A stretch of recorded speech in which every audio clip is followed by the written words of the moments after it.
Alright, response video to the Thunderfoot video.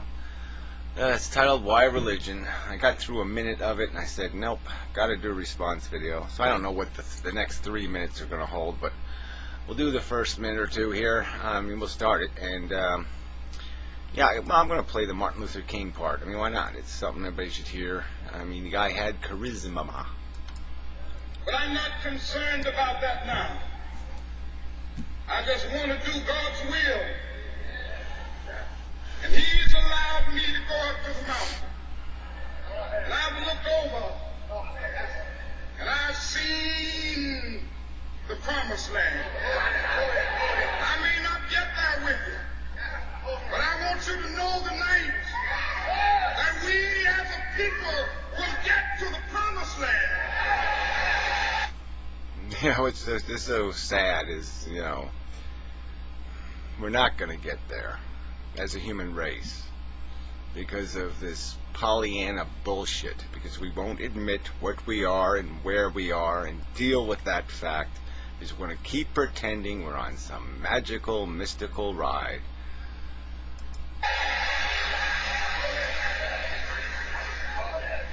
So I'm happy tonight. I'm not worried about anything. I'm not fearing any man. Mine eyes have seen the glory of the coming of the Lord. He really doesn't sound like he's bluffing. It was undoubtedly religion that put Martin Luther King in a frame of mind where he was willing to put self-sacrifice for society. Okay, now you're saying it's undoubtedly. You're talking like what context is this in? Personal diaries, letters. I mean, we know the truth. I mean, Martin Luther King played the game like a lot of other articulate black men. It's a good job being a preacher, all right. But in his personal life, there was big, giant pieces of evidence that he didn't have a whole lot of faith in God. All right, God was an instrument to organize people. You had to be it. You had to do it. You had to placate it. And he fell into that role. Like I said, he chose it as a career because that's where articulate black men could be successful. So don't pretend he was some kind of driven by a tremendous faith. His faith was superficial at best, if at all, if it existed at all. What he perceived to be the benefit of society above personal gain. Again, well, let's not talk about his personal ambitions or anything else. I mean, that's just getting. There's no, but this glorification is bullshit. This is just glorification in the face of known facts. It's just bullshit, nonsense, mush, trivial, fucking. It's not even trivial. It's plainly dishonest. He was a flawed human being. The level of sacrificing his own life. Oh, he didn't want to sacrifice his own life, but he saw what was in the cards, and like any good soldier, he did what he had to do.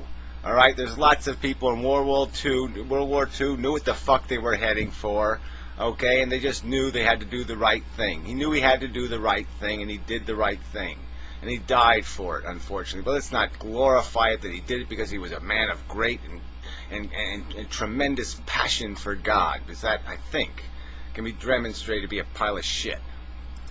Likewise, it was undoubtedly religion that put these hijackers in a frame of mind where they were willing to put self-sacrifice for what they perceived. Yeah, right. Again, and you know, we have evidence that they're hanging out at hooker bars.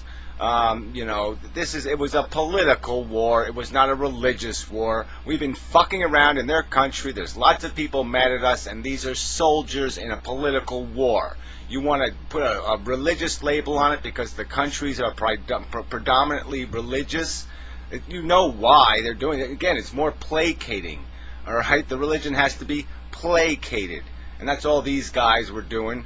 All right, but when they flew into those buildings, they knew they weren't going to be getting no fucking heavenly prize. They were just being good soldiers for their country, for their family, for their people.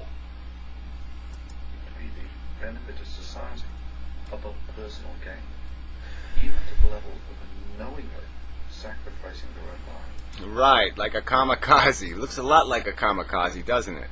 You don't have to be driven by anything but an honor code to do that.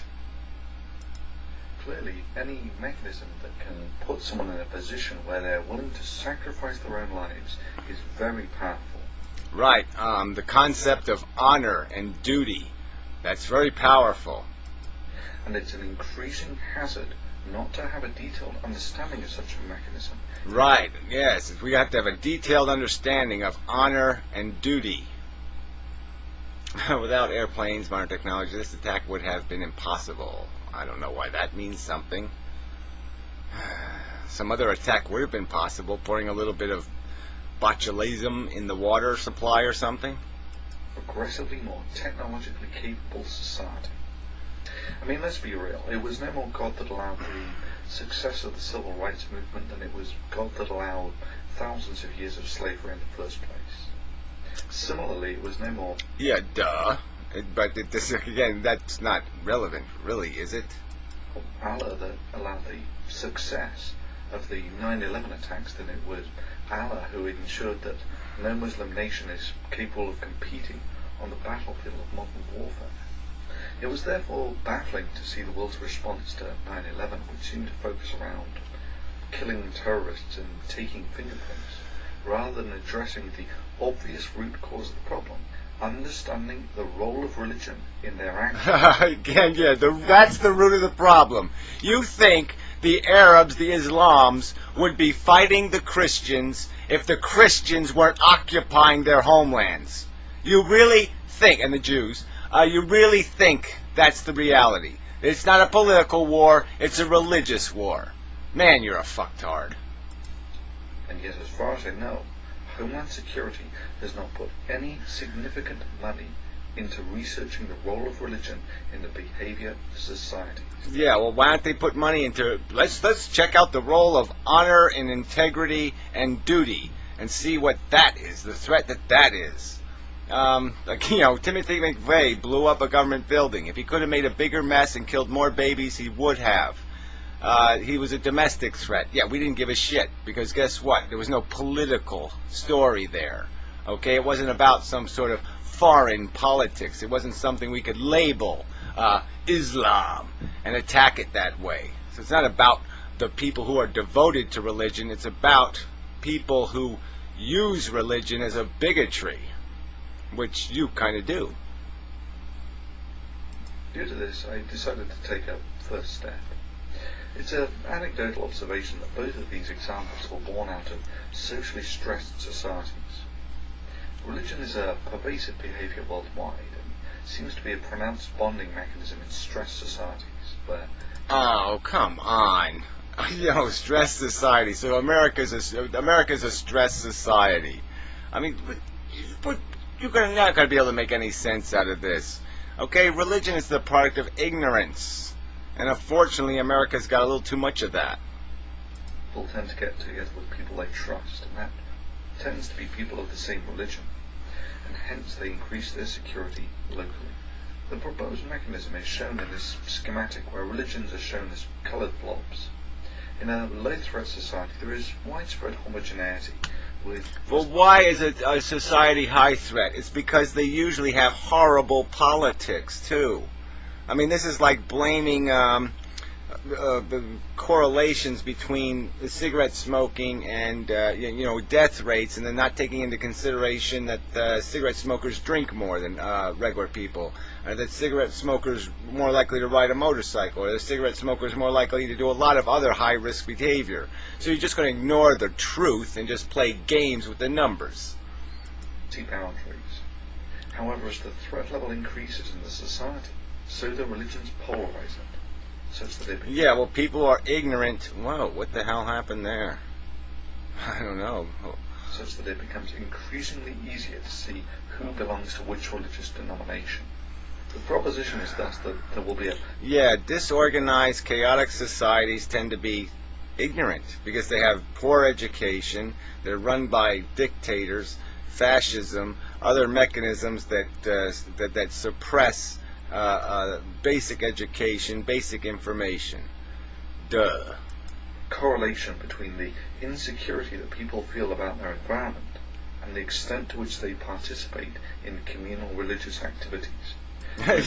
and the extent to which they are likely to be uneducated and ignorant. Again, so you're going to ignore the true source of religion, which is ignorance, and pretend that there's some other social factor. Fine.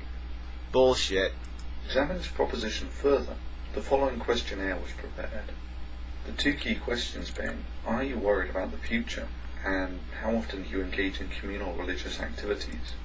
Well, that's not what it says. It says, how often do you go to church?